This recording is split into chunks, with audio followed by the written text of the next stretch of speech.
തിരുവനന്തപുരം കരമന സ്വദേശി 6-ാം വയസ്സിൽ തൻ്റെ അച്ഛൻ്റെ സമിതിയായ തിരുവനന്തപുരം SP നൃത്താലയം എന്ന ഈരടി ബാലെ ട്രൂപ്പിലൂടെ നൃത്ത നാടക രംഗത്തേക്ക് ശ്രീ മുരുകൻ വേഷത്തിൽ ബാലതാരമായി രംഗപ്രവേശനം ചെയ്തു. ഇന്നും നൃത്ത നാടക രംഗത്ത് സജീവം. കലയുടെ വിവിധ മേഖലയിൽ പ്രവർത്തനം നടത്തിവരുന്നു. ചിത്രകലാ അധ്യാപകൻ കൂടിയാണ്. ഘോഷയാത്ര കലാരൂപങ്ങളിൽ തൻ്റേതായ ശൈലികൾക്ക് സ്ഥാനം ഉറപ്പിച്ചിട്ടുണ്ട്.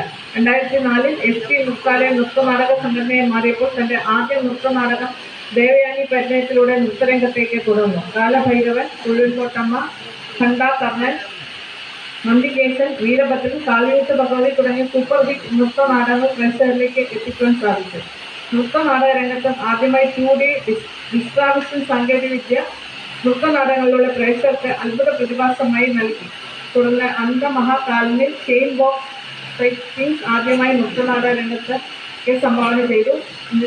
ശ്രീ നന്ദികേശൻ, കാളിയൂട്ട് ഭഗവതി എന്ന സൂപ്പർ ഹിറ്റ് നാടകം സംവിധാനവും ചെയ്തിട്ടുണ്ട്. നാടക മേഖലയിൽ സംഭാവനകൾ കണക്കിലെടുത്താണ് മാരിസ് ഓണം നൽകി ആദരിക്കുന്നത്. സ്നേഹപൂർവ്വം.